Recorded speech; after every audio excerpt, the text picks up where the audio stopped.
मंथन हुआ तो उसमें बहुत सारे रत्न निकले, उसमें विष भी निकला। हमारी जो ये विधानसभा है इसमें भी विचारों का मंथन होता है। मैं आज से नहीं, अपने पिताजी के टाइम से भी विधानसभा के अंदर आई, ऊपर दर्शक दीर्घा के अंदर बैठ के भी मैंने कार्रवाई देखी, लेकिन जिस तरीके की अमर्यादित स्थिति चाहे वो पक्ष की हो चाहे विपक्ष की हो, वो देखने को इस बार इस सदन में मिल रही है, वो इससे पहले कभी नहीं हुआ। विचारों का आदान प्रदान होता है, सब अपने विचार यहाँ पर रखते हैं, विचारों में कई त्रुटि भी हो जाती है, लेकिन जिस तरीके से सत्ता पक्ष अपना आपा खो देती है, मंत्री सारे एक साथ उठ जाते हैं, विपक्ष को दबाने की कोशिश करते हैं, आसन को दबाने की कोशिश करते हैं, ये आज से पहले कभी नहीं देखा।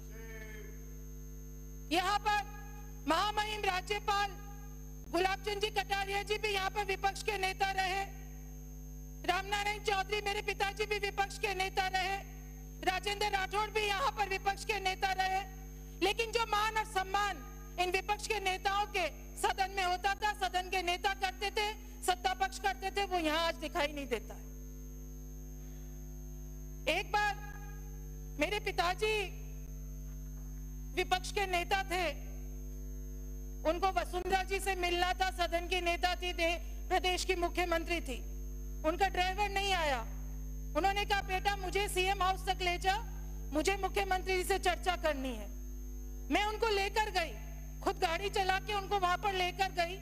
मैंने देखा वसुंधरा राजे जी पूरे सम्मान के साथ गेट पर पिताजी को लेने आई, नेता प्रतिपक्ष को लेने आई और आदर के साथ उनको अंदर लेकर गई, उनकी बात सुनी और उनके काम कर।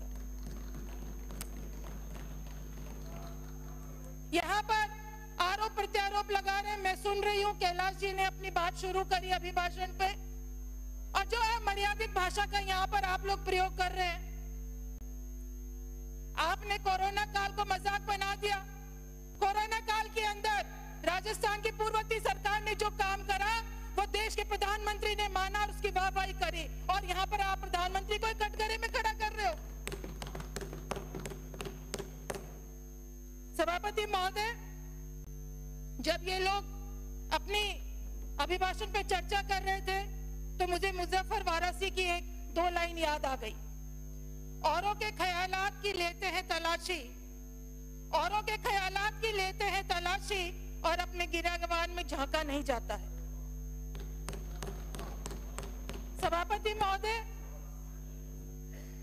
एक राज्य का धर्म होता है वो अपनी जनता को अच्छी शिक्षा दे, अच्छी चिकित्सा दे, पानी की व्यवस्था करे, बिजली की व्यवस्था करे, आधारभूत संरचनाओं की व्यवस्था करे, सड़कें बनाए। मैं 2-3 बिंदुओं पे अपनी बात रखूंगी। अंग्रेजी शिक्षा आपको जानकारी नहीं है, राजस्थान के अंदर सबसे पहले 2014-15 के अंदर तत्कालीन मुख्यमंत्री जी ने बड़ी तादाद के अंदर इंग्लिश मीडियम स्कूल खोले थे, विवेकानंद मॉडल स्कूल के नाम से, और तकरीबन 135-134 स्कूल उन्होंने खोली। उन्होंने जब विवेकानंद इस मॉडल स्कूल खोली अंग्रेजी माध्यम की, तो उन्होंने क्लास 6 से लेकर क्लास 12 तक खोली। मैं धन्यवाद देना चाहती हूँ पूर्ववर्ती मुख्यमंत्री वसुंधरा राजे को, जिन्होंने गरीबी की पीड़ा समझी, किसानों की पीड़ा समझी और वंचित लोगों की पीड़ा समझी। उन्होंने इंग्लिश माध्यम की स्कूल खोली।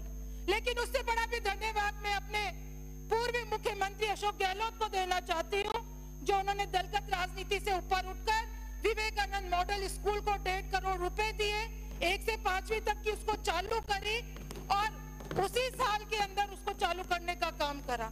ये होता है लोकतंत्र। एक सरकार नींव रखती है तो दूसरी सरकार जब आती है तो वो उसके ऊपर एक इमारत खड़ा करती है। लेकिन यहाँ पर अमर्यादित टिप्पणी हमारे शिक्षा मंत्री करते हैं, वो शिक्षा पे ध्यान नहीं देते हैं। इंग्लिश मीडियम स्कूलों के रिव्यू करने की बात वो करते हैं, उनको ये ध्यान रहता है कि शिक्षिका ने कैसे कपड़े पहन रखे हैं, भरी सभा के अंदर वो उसके शिक्षिका के कपड़ों के ऊपर आलोचना करते हैं, लेकिन उनका ध्यान नहीं है कि आज की जरूरत है अंग्रेजी माध्यम, किसानों के जो गरीब बच्चे हैं, वंचित जो समाज है, उसके लिए वो जरूरी है। ये English medium, Mahatma Gandhi English medium का मुद्दा क्यों उठा? ये इसलिए कि एक रिव्यू कमेटी बना दी डॉक्टर प्रेमचंद जी बैरवा की अध्यक्षता के अंदर, और उस कमेटी ने ये कहा कि आधारभूत जो सुविधाएं हैं वो उस स्कूल में उपलब्ध नहीं है। लेकिन मैं बताना चाहूंगी 3,500 से ज्यादा इंग्लिश मीडियम स्कूल खुले और 7.5 लाख से ज्यादा बच्चे उसके अंदर अध्ययनरत है। आज उनकी स्थिति ये हो गई, शिक्षा मंत्री के बयान से असमंजस की स्थिति है। गांव के अंदर ग्रामीण लोगों ने चंदा इकट्ठा करा, 20-20, 30-30 लाख रुपए उन्होंने इकट्ठा करा। उस स्कूल को, इंग्लिश मीडियम स्कूल के अंदर कमरे बनवाए, उसका रंग रोगन करा और बच्चों को ले जाने लाने के लिए भी व्यवस्था उन लोगों ने करी। आज वहां पर बच्चे एडमिशन लेने के लिए कतरा रहे, पता नहीं स्कूल बंद हो जाएगी। ये तो आपकी शिक्षा नीति है। दूसरी बात आती है गुड गवर्नेंस की। सभापति महोदय, अभी 25 दिसंबर को पूर्व प्रधानमंत्री श्री अटल बिहारी वाजपेयी के जन्म दिवस पर सुशासन दिवस के रूप में संपूर्ण भारत के अंदर मनाया गया। लेकिन राजस्थान के अंदर ये सरकार आई, लोगों से वोट लिए सुशासन के नाम पर। पिछली सरकार ने राम लुभाया कमेटी के आधार पर बहुत सारे जिले बनाए और संभाग बनाए। आपकी सरकार ने आते ही 13 महीने उन्होंने निकाल दिया। आपकी सरकार ने 21 महीने नए संभाग बने हुए हो गए, नए जिले बने हुए हो गए। वहां पर एसपी बैठ गया, कलेक्टर बैठ गया, बहुत सारे अधिकारी कर्मचारी वहां चले गए, नए दफ्तर बन गए। 21 होता तो ये कि आप लोग पहले जो प्रदेश, जो जिले आपने खत्म करे, जो संभाग आपने खत्म करे, वहां के लोगों की राय लेते, वो आपने नहीं ली। आप वहां के नेताओं से चर्चा करते, आपने नहीं ली। आनंद फानन ने आपने मंत्रिमंडल के अंदर एक प्रस्ताव ले लिया कि ये जिले खत्म होंगे, 9 जिले और 3 जो आपके संभाग है उनको खत्म करने का फैसला ले। मेरा सीधा सीधा आरोप है, आपने उस समय का फायदा उठाया। हमारे पूर्व प्रधानमंत्री डॉक्टर मनमोहन सिंह जी का देहांत हो गया, उनका निधन हो गया, पूरा देश शोक में था, कांग्रेस पार्टी शोक के अंदर थी, और आपने ऐसे समय में मंत्रिमंडल के अंदर फैसला लिया ताकि कांग्रेस के कार्यकर्ता, कांग्रेस के नेता सड़कों पे इसके विरोध में नहीं आ सके। आपने समय उचित चुना। आपने ये भी समय इसलिए उचित चुना कि उस समय न्यायालय की छुट्टी थी, सर्दियों की शीतकालीन छुट्टियां थी, ताकि हम लोग कोर्ट के अंदर नहीं जा सके। सभापति महोदय, और सरकार ने 28 जनवरी को न्यायालय में जो जवाब पेश करा वो और भी हास्यास्पद। इन्होंने कहा कि विकास के लिए सरकार को प्रशासनिक निर्णय लेने का अधिकार है। ये कैसा विकास है? 150, 200 किलोमीटर की दूरी के ऊपर लोग चलकर आते हैं, अपने जिले के हेडक्वार्टर पर आते हैं काम करवाने के लिए। इसको विकास नहीं कहते।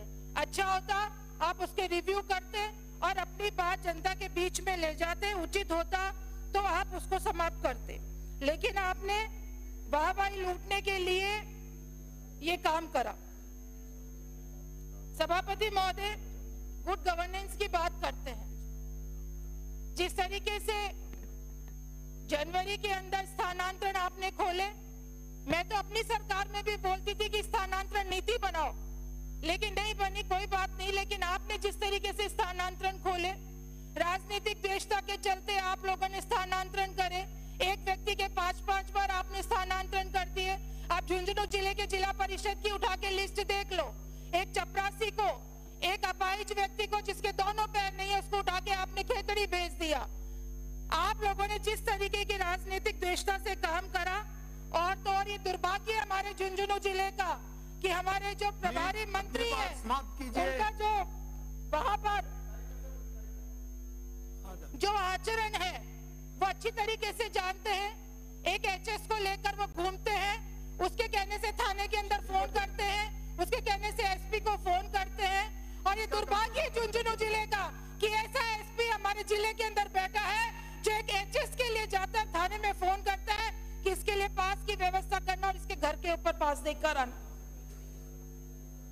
प्रभारी मंत्री जी, आप लोग ये नहीं, हाथ जोड़ने से नहीं होता। आपने जो है मर्यादित, आपका जो व्यवहार रहा है, आपके जो काम है, ऐसा काम क्यों करते हो कि किसी को सर्किट हाउस के पीछे वाले गेट से बाहर निकालना पड़े? ऐसा काम आप क्यों करते हो? धन्यवाद।